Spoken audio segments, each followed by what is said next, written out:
Good morning, everybody. We got lots to talk about today. Since my last podcast last Thursday, it has been a crazy weekend in America. I'm sure all of you are following the Donald Trump trials there in New York, the craziness there. And then something has come out over the weekend where they're talking about the FBI possibly planted some of those documents down at Mar-a-Lago.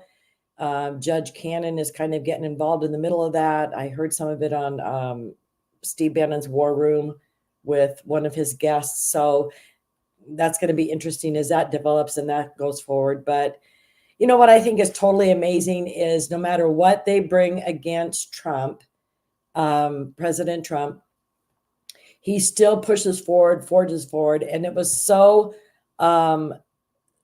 heartening to see him in New York with all those construction workers and with the union guys talking about, we're going to be voting for Trump. We need Trump. And the one guy who went viral for saying, F you, Joe Biden, or whatever. I think that's what he yelled as he was going off to work.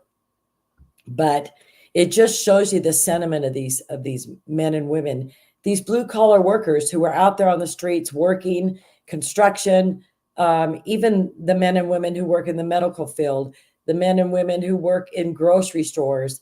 And, every single job that we have here in the United States, your money that you earn doesn't have the buying power that it used to have, especially when Trump was in office. So it's affecting everybody. And it's going to be a huge result at the voting polls in November.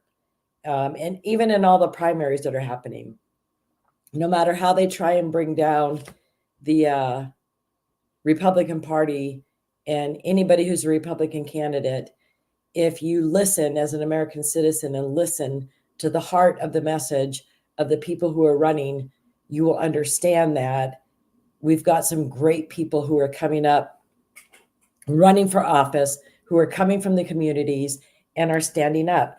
A lot of things that are happening to people are some of these establishment Republicans. And it's true clear across the board. We need to get rid of a bunch of establishment Republicans, established Democrats. We just need them to leave office and let some fresh perspective come in. People with common sense who aren't so entrenched in being bought off or being blackmailed or whatever the heck is going on, that would make everyday people make the stupidest decision and vote on the most idiotic bills. There's got to be something going on behind the scenes. Don't y'all agree? I mean, I just don't see how any logical person would be voting the way that the majority of these people are voting. So if we got them out of office, we bring a fresh new group of freshmen in and have a do-over, a start over, I think that's the best thing that can happen to DC. It's the best thing that can happen to the Capitol here in Arizona. We need a Republican majority because we've got this veto queen governor here in Arizona. And we need to just get rid of all these people who are clogging up the process and clogging up the way of correcting problems that are happening in our state and in our country. I wanted to talk, this case was, I'm sure all of you have heard about this case. The rancher here in Arizona who was charged with, they were charging him with murder and then they downgraded it. Let me bring the article up. They downgraded it and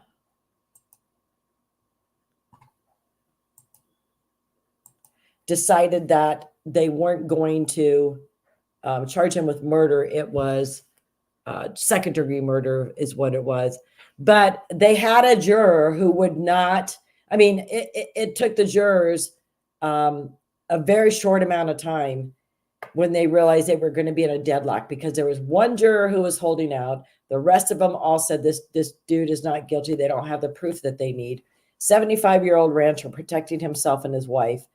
And he sees these illegals coming up. Some of them had guns, traipsed through and came up to his home all the time. And I just don't get where it is at a point where these ranchers and these people who live in rural Arizona, where these cartel come through, when has it changed to you don't have the right to protect yourself or your property? Now, these illegals weren't right up on them, but this rancher, George Kelly, shot his gun up into the air, and they found 8 or 9 spent shells right there on his deck. But they never found a bullet from his gun near the body of the illegal. Evidently, the bullet passed through him, but they never found a bullet that matched George Kelly's gun. And he was shot, firing up in the air. Now, the bullet could have come down and gone into him. I get that. But chances of that happening are pretty slim. So anyway, this one juror would not agree with the rest of them that this guy was not guilty. And so it was a mistrial. And after the mistrial, the Santa Cruz County Attorney's Office had the option to retry or to drop the case. And because of the unique circumstances and challenges surrounding this case, the Santa Cruz County Attorney's Office has decided not to seek a retrial, which is good news for this man. Look at him. He's 75 years old. He was just trying to protect his property himself. He was scared. Who knows what any of us would do if we were faced with that same situation. But Fink agreed to dismiss the case. He said a hearing would be scheduled later to determine if it would be dismissed with prejudice, which would mean it couldn't be brought back to court. So during the trial, prosecutor Mike Jetta said that Kelly recklessly fired 9 shots from an AK-47 towards a group of men, including the illegal who was killed, about 100 yards away from his property. He said he fired warning shots in the air, but didn't shoot directly at anyone. However, the illegal suffered 3 broken ribs and a severed aorta, and his unarmed body was found 115 yards away from Kelly's ranch house. Although investigators found 9 spent bullet casings from Kelly's AK-47 on the home patio, the bullet that killed the illegal was never recovered. So, and earlier, Kelly had rejected an agreement with prosecutors that would have reduced the charge to 1 count of negligent homicide if he pleaded guilty, and he refused to do that. Now, my big question is this. This illegal was with a big group of illegals, and some of them had admitted to law enforcement that they trafficked drugs through there before. This time they evidently weren't, but who knows? 4 or 5 of them could have run off with all the backpacks of drugs and left a couple of them there to deal with this situation. But how does shooting somebody, and if you have a severed aorta, which is your main artery that comes from your heart, and I don't know if it goes down through your stomach or whatnot. I just find it pretty crazy that he has 3 broken ribs. Like, what did the other illegals with him do? Like, were they after him to kill him anyway? Are they the ones who shot him? And, the bullet went through him, and they picked up the spent bullet and took off and took all the evidence away. Things just never added up to me in this situation. And so I'm glad to see that this ended in a mistrial, and this 75-year-old man can go back to living his life. I don't know how anybody could go back into that situation and live back down there knowing that this could happen again tomorrow. That's the crazy part. But, on the other hand, why are we going to allow illegal immigration and these people who come into our country illegally? Why are we going to allow them to run us out of our homes, to run us out of the lifestyle that we've chosen? This man, obviously, and his wife chose that this was going to be their retirement. Why are we going to allow these people to run us off from the life that we have chosen for ourselves? That's the sad reality of it all. And, this isn't just in Southern Arizona, folks. This is in Texas too. There's a lot of people that live along the border that are afraid. In Southern Arizona, some of the ranchers that I talk to, when they leave to go to the store, when they leave, they just leave their doors unlocked because they'd rather these illegals just come in the door if they're going to come into their homes, come in the door, not bust the door down or break windows and cause more damage, because they don't care as they're coming through these areas. If they decide that they're hungry or they need water, they're going to knock on a door. And a lot of the ranchers, hesitantly answer the door and offer up whatever they can. Thank goodness there haven't been a whole lot of violent situations where they come in and, murder the homeowners and whatnot. The ranchers have kind of found a way to go along with this. But again, why should we have to go along with illegal criminals who are coming into our country and demanding things from us in our own homes, right? I mean, anybody who lives in the city, if we would have somebody knock on our door and say, give me some water, give me some food, it would be, I'm calling 911 and you'd call the cops and these guys would be arrested and carted off. But because these people, these men and women live out in rural Arizona, out in the middle of the desert, and they live on ranches, it's a whole different story and a whole set of rules for them. And 100 yards from their house, they may own 100 acres. They may have no trespassing signs posted on all their fencing clear around their property, but it doesn't matter in the state of Arizona. And this is what is so wrong. Because they talk about, even in, like, I had a no soliciting sign that I had up over my mailbox by my front door, but solicitors would always come to my front door. And I started putting signs that said no trespassing up, and the solicitor stopped coming to my front door. It's amazing the wording and how people understand things and how they will respond to a sign. But these illegals can't even read the signs that are up. But you would imagine if you're going to be coming across a border and traipsing through the desert, that somebody has shown you a sign and says, if you see this, don't go there. No trespassing, so that they understand that's a no-no. These people don't care. I have a list of things that I'm going to go down today. So that was the number one thing, Rancher George Kelly. I'm glad it was a mistrial. I'm glad he's going to be able to go back home and hopefully live a peaceful life and not have anything like this affect him and his wife again. The other thing that I wanted to show you was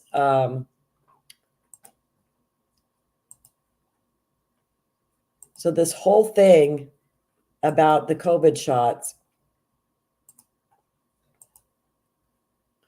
AstraZeneca has just admitted in court, and this was yesterday, I believe. Yeah. So they've just admitted in court that their COVID injection can cause a severe blood clot side effect. This is absolutely huge news. They are now being sued in a class action lawsuit from victims that have suffered from being lied to by the experts about safe and effective, with lawyers saying that the AstraZeneca injection is defective. It is in this lawsuit that AstraZeneca admitted that their COVID injection can, in very rare cases, cause TTS. And there we finally have it. The truth is finally beginning to come out after all these years. What is TTS? It's short for thrombosis with syndrome. It's where it's long and fancy words, but essentially what it means is that a person gets both blood clots and low blood platelet counts, meaning that people can get both blood clots and internal bleeding at the same time. So, and this is where these were the cases that they were showing where they were doing autopsies and they were pulling those long stringy blood clots out of some of the veins of the people that they were doing the autopsies on. This is what they've been covering up from us, folks. This is the sort of thing, this is disgusting that they've done this to people. And to think about all the people who felt, because they were lied to, that it was safe to get these vaccines. It was all about money. It was all about profit. It was all about I'm just going to say it. It's about population control. That's what these maniacs, Bill Gates, and all these people are involved in.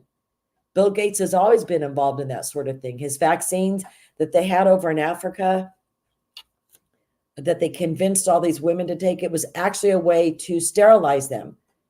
It's about birth control. It's about population control. This is what this maniac man who thinks that he's God is up to. And I'm sure he's worked through all of these pharmaceutical companies. Their hands are in everywhere. So this was a big deal that it came out. And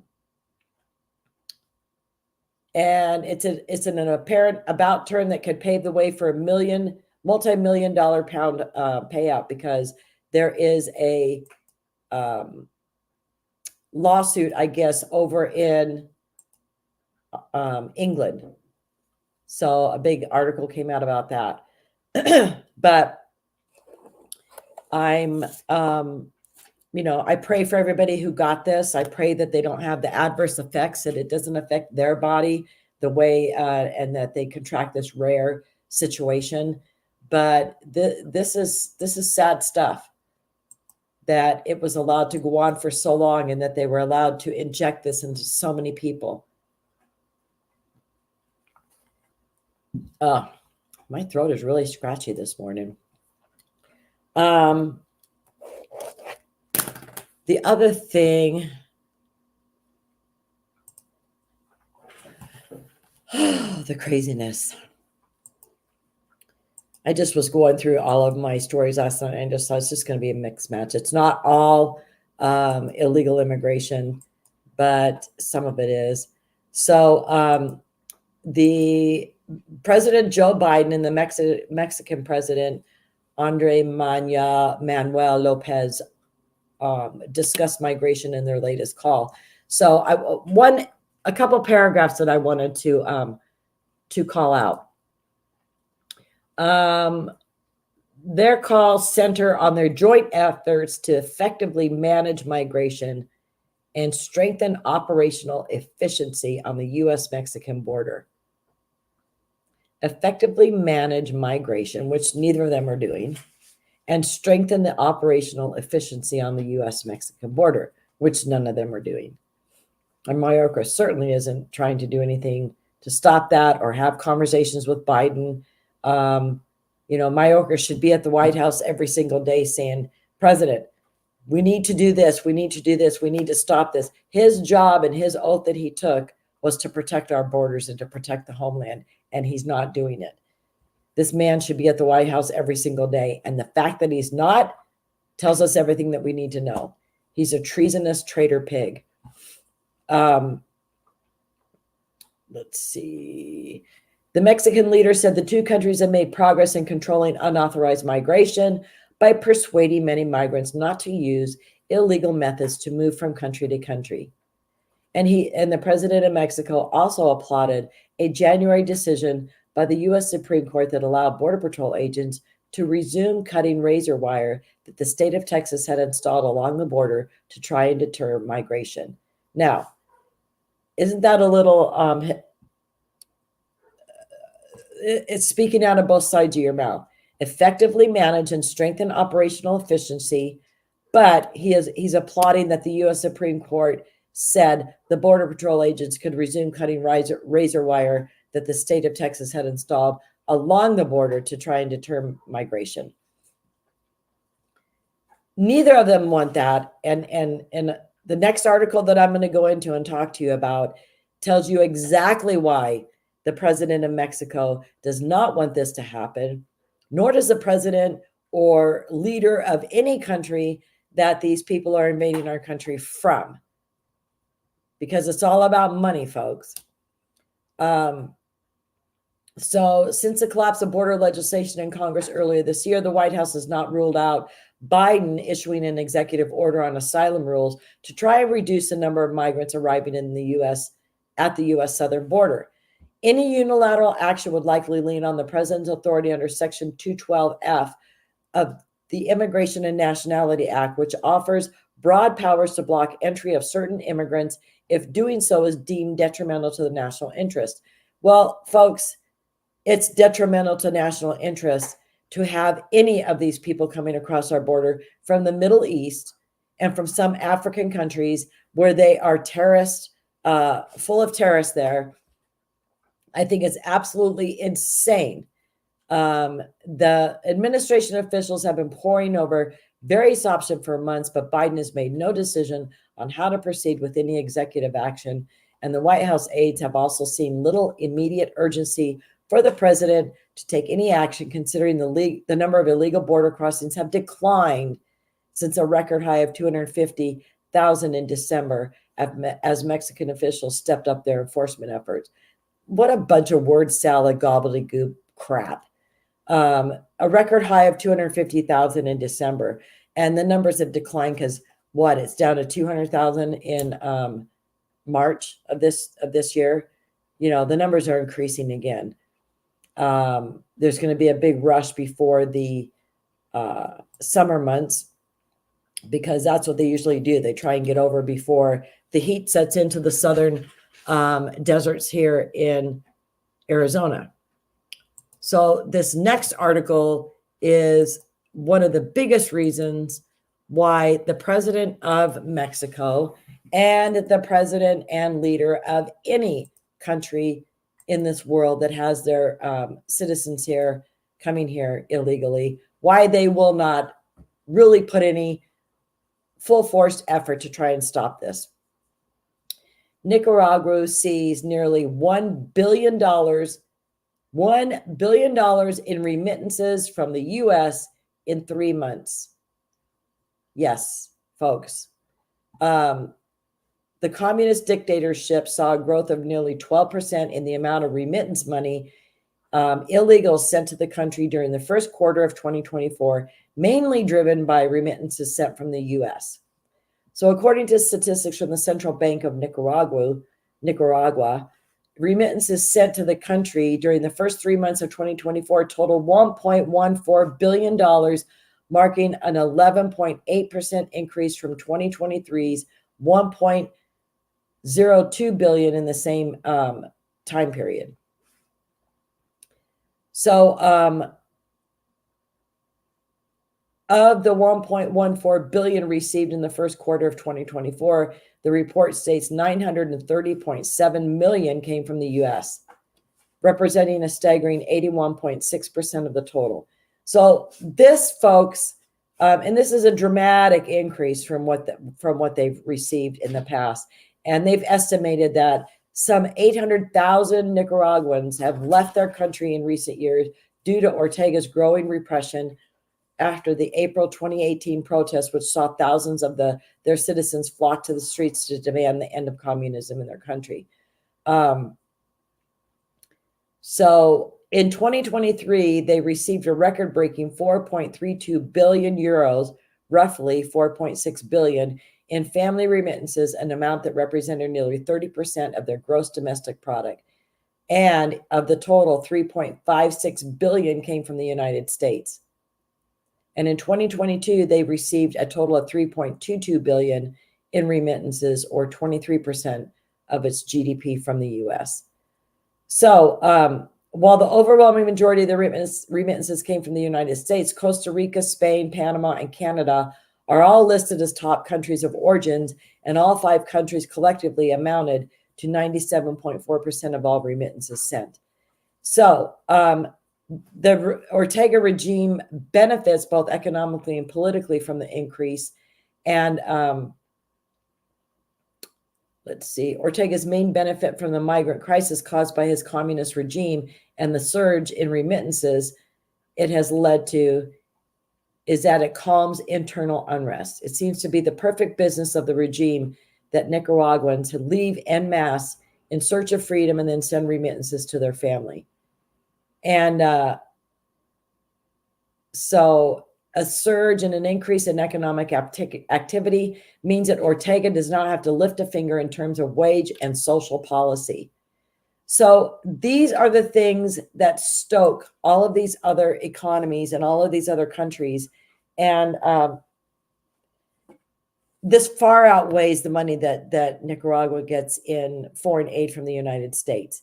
this has now become the biggest catalyst, and why a lot of these regimes and these dictators and these leaders push their people out of their country, or like in Venezuela, they empty out their jails of all their disgusting criminal, heinous criminal gang members and shove them out of the country.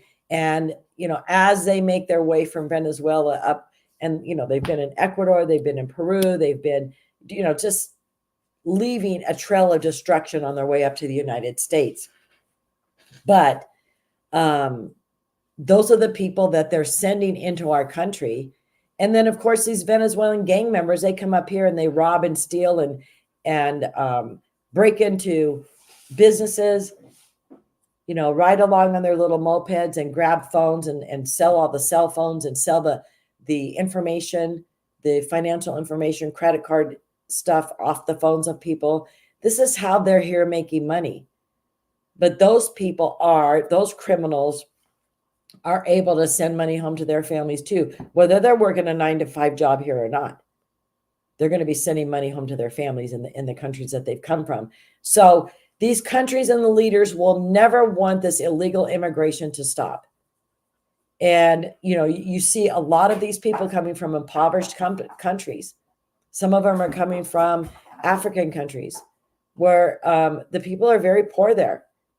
And then they get here and they've been promised, they think as the, I don't know if it was Washington, D.C. or New York Council, that these African women had gone before and were complaining. They had interpreters complaining that you need to give us better food because they're coming off their fasting for Ramadan. And they're saying the food isn't good enough for their children, demanding this and demanding that. And one of the council members said, I don't know who told you that the road to America was paved with gold, but it's not. And if you don't like what you're getting when you get here, which it's all for free, you're staying in hotels for free with room service, you're being provided 3 meals a day. And if you don't like what you're given for free, then go back home. And that's my big message to all these people. If you don't like what America is providing for you at this point, go home. Nobody's making you stay here. Nobody's trying to make your life miserable. And we certainly don't need you here making our lives miserable, because you're never going to assimilate and become a part of America. You're just here to take advantage. And this next article that I'm going to show you, well, actually, I'm not going to be able to show you because it was this military wife who does all this research for me. It was a Spanish-speaking article that couldn't be translated, so she translated it for me. But let me just read you this. So Andre Omar narrated that he was already in Peru when he decided to take his trip to the United States. Listen to this. This is insanity. So he returned to his country to process his Venezuelan ID card and to be able to travel with his cousin due to the need. But they never imagined what they would live, that they would live in Mexico. So he's in Peru making a living. And he returns to Venezuela to process his ID card. So he's able to travel with his cousin and come up to the United States. If it's so dangerous in Venezuela, then why did you go back there? Even to process an ID card. If you were that scared and you needed to come here and claim asylum, then why would you even go back to do that? You would be claiming asylum all along the way. I can't go back. I can't even process my ID card. They'll kill me. You had a job in Peru. What are you leaving there for? So they said, we are going to continue there to the United States because this is our goal. We want American land and the American government to take care of us. This Andre Omar said before running towards the Rio Grande River in front of the INM agents there in Mexico. We do not come to invade Mexico. We come to American soil that they take care of us, but let us arrive, he said to the INM agents standing in front of the international river that divides Mexico from the U.S. This is exactly what the worthless criminal illegal aliens told the reporter, I had to like cut out some words that she had put in there because she's furious about all this stuff. But so this is what they're telling reporters. We want to come to American soil. We want American land, and we want American government to take care of us. They don't want to come here and work. And you know what? As long as Joe Biden's in office, you can be guaranteed the American government's going to be taking care of these people, right? Free hotels, free square meals a day. We don't care if you throw it away in the garbage. Who cares that we have homeless veterans, homeless Americans who would die for that food? Who cares that we've got American families who can't even buy groceries to put onto their tables? What they would do to get that food that you're throwing in the garbage can to give their children for lunch or dinner. You ungrateful people who come here expecting everything and anything to be handed to you. This is absolutely wrong. I'm sick of reading all these articles. I'm sick of these entitled people coming here and demanding from us, the good people of America, demanding from us that we just provide them a life. Here you go. Here's a plot of land. We'll send the cleaners in once a week to clean your house. Once we help you build your little house on your land. I mean, what do they think is going to happen, honestly? I'm done with this. We need to get new people in office who understand this is not the way to handle illegal immigration in the United States. We've got laws in place and they're just not following them. Talked about that.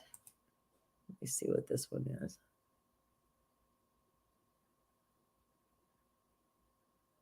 Oh, there are alligators in the Rio Grande, but that's not the article I was going to show you. So Florida had one of its largest fentanyl busts, and 2 illegal aliens, of course, were arrested.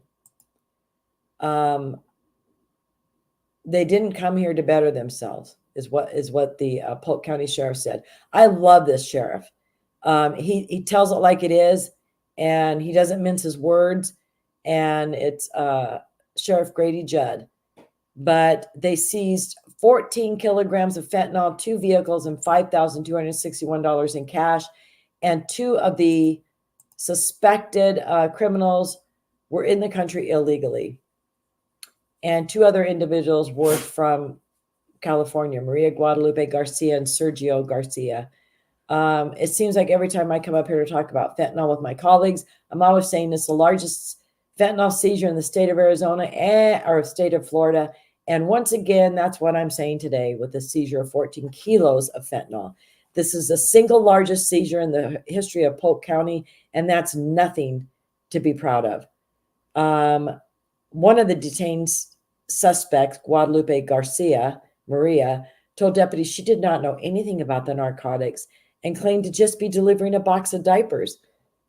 And Sheriff Judd says, when was the last time you picked up a box of Huggies that weighed 27 pounds? Maria, we don't have any Huggies in the county jail, but we will have you there.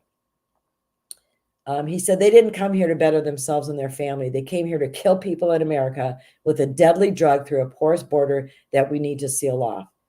According to Judge, the amount of drugs seized in this bust is enough to kill 1/3 of Florida's population. And that he stated that the traffickers expected to be paid $42,500 for the delivery from Mexico to Florida. In total, the 14 kilogram shipment was worth $3.5 million. And the driver according to the sheriff's office, Rodriguez Carrera, the driver for the criminal organization, brought a 6-year-old boy along for the fentanyl delivery. So the Florida Department of Children and Families seized custody of the child. There's a ICE detainer placed on them. Of course, thank God for Florida and Governor DeSantis. And they have the 287G program down there that the sheriffs work with ICE. And they actually detain these illegals and let ICE come and pick them up and deport them. Bravo to Florida for doing that, which is what we're hoping to get reinstated back here in Arizona when we get Jerry Sheridan in as the new Maricopa County Sheriff in November. So the 287G program is very important that law enforcement, number one, gets trained and that they cooperate with ICE. And so they have a certain amount of jail cells that they will put these illegal criminals in and hold on to them until ICE has the capability of coming to pick them up and take them into their custody and take care of detaining them and getting them deported. Even though we have a wide open border and they'll probably be back tomorrow, that's the most important thing. And it needs to be in place for when the time comes when we get Trump back into office and we have a secure border, right? We need to have these sort of policies in place. All right. This is pretty interesting. So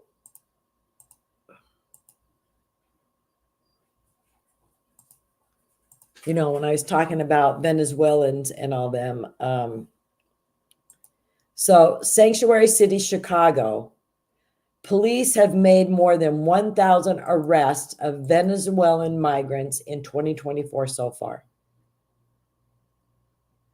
February, March, April. Well, 4 months. But these were statistics for the first 3 months of crime data that the Chicago Tribune published. So the Tribune solely reviewed crime data of the sanctuary city's Venezuelan population, as 40,000 have arrived since August of 2022. The Chicago Police Department does not track arrests of migrants, but it does track the country of origin of those arrested, though that data is not recorded in about 14% of the cases. Now, folks, this is done on purpose. And I've talked to many law enforcement agents across the United States, including Tom Holman, former ICE director, and this type of stuff is done on purpose, not keeping track of the crime statistics and countries of origin and that sort of thing. And of course, getting rid of some of the classifications of race when it comes to the booking.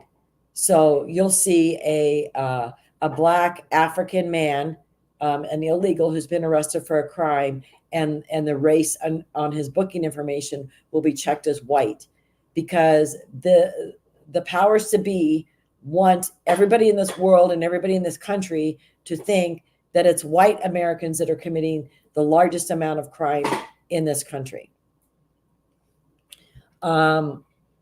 Of cases where the data was recorded, the Chicago Police Department made more than 1,000 arrests of Venezuelan migrants from January through March of this year. Now, listen, put this another way. Listen to this. While newly arrived Venezuelan migrants make up just 1.5% of Chicago's 2.6 million residents, they make up 1.5%. They have accounted for 11.11% of all arrests in the first 3 months of 2024 when officers recorded their arrestees' country of origin.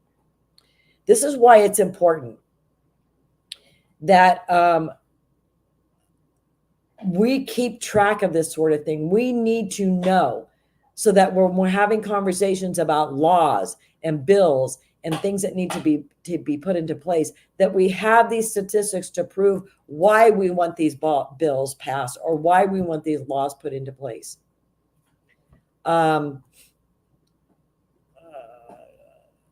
Chicago City Councilman Raymond Lopez, who's a Democrat, has advocated ending the city's sanctuary policy and stopping the flow of illegal immigration. He told the Tribune that quality of life laws are not being enforced and crime is breaking out around migrant shelters as a result. Politically, we have an environment that is making excuses for those low-level offenses as something that should be forgiven or ignored, without realizing that it has a very real snowball effect in our neighborhood.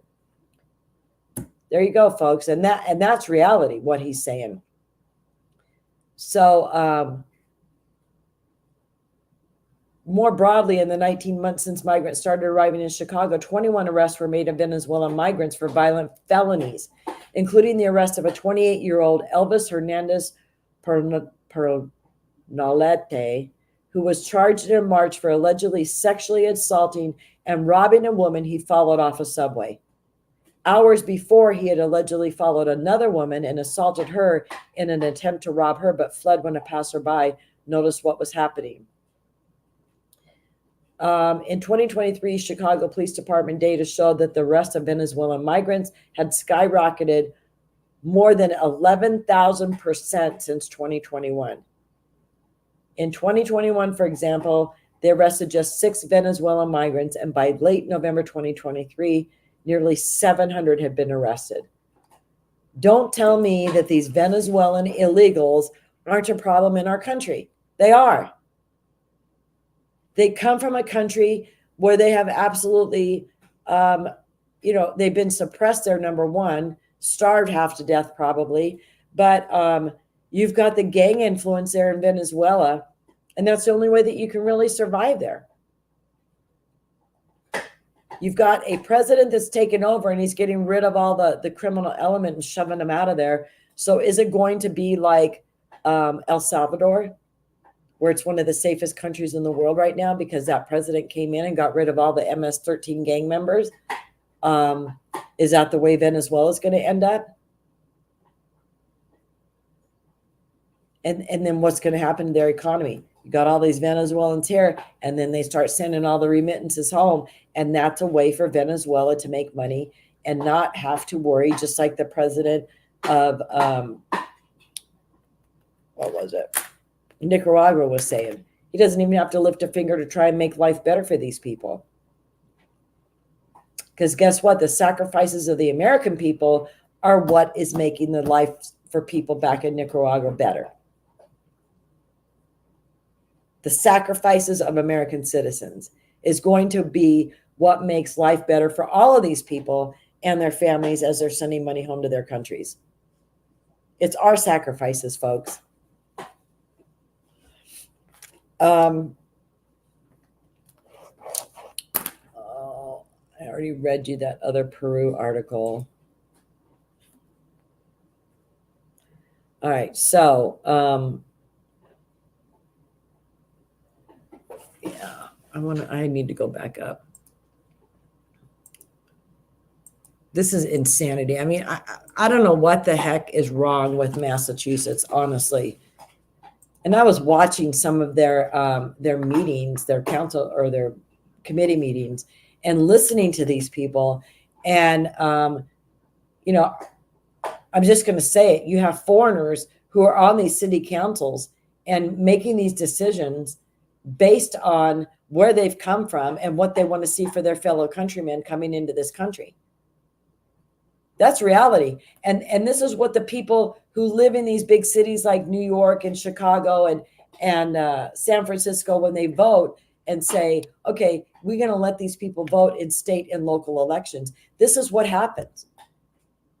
They wheedle their way into the city council and start making changes that are going to make it easier on their fellow countrymen, wherever they've come from, to come in and start taking over your communities. Sorry, folks, but that's reality. Massachusetts Democrats reject an amendment to prioritize veterans over migrants in the state shelter system. Massachusetts House Democrats on Friday last week defeated a Republican bid to restrict migrants' access to the state's overflowing emergency family shelter system, a day after the state legislature shipped a supplemental government budget to Governor Maura Healey that would impose a new 9-month limit on shelter stays. With House Speaker Ron Moreno, who's a Democrat, at the rostrum, lawmakers rejected amendments from State Representative Paul Frost that aimed to install a 3-month residency requirement for family shelter and to prioritize Massachusetts residents on the shelter wait list. And the lawmakers rejected the amendment 1393 on a 30 to 127 roll call vote. And they rejected Amendment 1394, prioritizing Massachusetts residents on the wait list on a 27 to 131 roll call vote. I ask that the members consider this amendment so that a family does not need to get emergency shelter can get in that does need, which would not have been a problem a year or so ago, especially when those have been here for a long time. We should give priority to those who have been here longer and longtime residents of Massachusetts versus a family that has just arrived and been here for an hour. And I think that's a fair and reasonable thing to do. But, they argued that his proposals could result in court challenges. I would also like to underscore, as I did a moment ago, that no families, whether they're longtime Massachusetts residents or families that are new to the state, are being put out on the street. We do have overflow shelters, but the problem is you've got these politicians who are put into place in many states and in many cities around this country that are prioritizing illegals over American citizens. And it's actually happening down in DC also. It's just reality, folks. This is where the politicians' mindset is. They prioritize them. And you and I are now going to become an afterthought in their minds. We're not going to matter when they're making the new, talking about the bills and the rules and the laws and things. So we have to just become more vigilant in our watch and researching these dirty politicians, man, and these people who are taking over our city councils and what's going to be happening on a city, county, and state level. This is a pretty interesting article, and I don't know how many of you saw this. But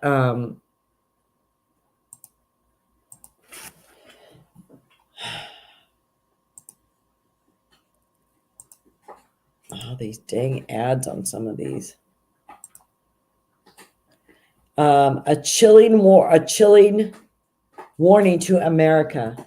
Anti-Taliban resistance leader warns to terror attack on U.S. soil is a matter of when, not if. So,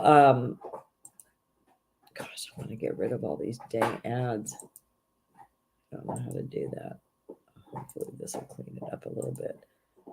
Make it less busy. He said that terrorism is breeding in the vacuum left by the U.S. pulling out in August of 2021 from Afghanistan, and it's very possible extremists will now try to strike America or Europe. Massoud is a son of Ahmed Shah Massoud, the legendary resistance leader known as the Lion of Panjshir, who was assassinated by al-Qaeda 2 days before 9/11. As he continues his father's cause, the Biden administration's withdrawal from his country was the final nail in the coffin. The chaotic evacuation and bloodshed resulted in a moment he has spent years trying to stop: the return to power of the evil radical Islamists who are sending his country back in time. And now Massoud, who has a degree in war studies from King's College in London, has a warning to the U.S. and foreign forces who left: ignore Afghanistan at your peril. The head of the National Resistance Front of Afghanistan says terrorist activity and recruitment has reached historic highs in the 2.5 years since the Kabul International Airport debacle. Thank you, Joe Biden. He told DailyMail.com an attack on U.S. or European soil is very much possible now, and it is not a matter of if, it's a matter of when. He says that there is the same furious rivalry between terrorist fractions that was seen in the buildup to 9/11. And he said his people feel abandoned and hopeless. They have been left to fend for themselves against a brutal regime that is systematically stripping away basic rights. And the Afghan people now see the West as hypocrites. Foreign forces who spent years preaching about the need for democracy have left the population in the hands of the government who has stopped girls from going to school. And this aftermath this is the big part of the plan that that Joe Biden didn't think through. I honestly don't think. And even though we have testimony from some of the Joint Chiefs of Staff and the military men from the Pentagon, how they warned him of how this was going to happen. I think Joe Biden, number one, I don't think he's the person making the decisions. I personally think that Obama is still probably the person pulling all the puppet strings, and we are actually witnessing an Obama third term is what's going on. And you've got all these people from like the Council of Foreign Affairs, which is not a government organization. You see a lot of them, John Brennan, the evil former CIA director. A lot of those types of people, come out of the woodwork here and there. They're still active. They're still very involved in what's happening in politics and the decisions that are being made coming out of the White House. So, yeah, Laura, you agree with me. Why else would a president buy a home down the street from the White House and stay living in Washington, D.C., when he's got the option, an ex-president, of going to Hawaii or going to his big mansion in Martha's Vineyard? Why would anybody want to stay in D.C. if you're leaving politics and getting out of there? Just doesn't make any sense. So the Taliban attack, honestly, I think everybody that I've talked to when I was door knocking, when I was getting petitions signed to get on the ballot and whatnot, the majority of people were saying in the conversations that we were having that they feel deep down in their guts that something's going to happen. Something's about to happen in our country. And you just can't not have that feeling, especially when you've been in person, like I have, down to the border and witnessed how this is all taking place. And, it was in July of 2022 that I was down at the Rio Grande, or was it 2021? Either July of 2021 or 2022. But I was down at the Rio Grande at 2 a.m. in the morning and watched this all happening down there. The cartel, the traffickers on one side of the river yelling over to the National Guard in Texas, "We're sending 80 over, this time around." And there'd be a raft going back and forth with the traffickers, bringing them over, unloading them on the U.S. side, and then going back to get more. Unless you've seen that, you can't, you can see it on the news and you can watch that sort of thing. But when you're there and you see it and you feel it and you smell it, it's a whole different experience than when you see it on the news. But we all see it. We all see what's happening. And we know that it's bad players coming across the border, very bad players. And we just have to pray and keep the faith that we've got law enforcement and people smart enough working behind the scenes who are going to keep us safe. I will say this. Last night, as I was having a discussion with a friend, I think that some of the things that are happening, little things that are happening, are giving us a little bit of hope that there is a way for this all to go in the right direction. And so we have to keep praying. I think prayer is making a big difference, folks. And it's the only way that we're going to be able to get through this and come out on the other side okay. We have to keep that faith. And we have to keep our friendships and our kinship going with the people who we know think and feel the same way that we do. I hope you all have a great evening tonight. Tomorrow, I have my granddaughter joining me. She works for Turning Point. We might have another person from Turning Point joining us. We're going to talk about chasing the ballot and what that entails and how that's going to be happening for the 2024 election, how we're going to be making sure that all Republicans get out and vote. So have a great evening, and I will see you all tomorrow.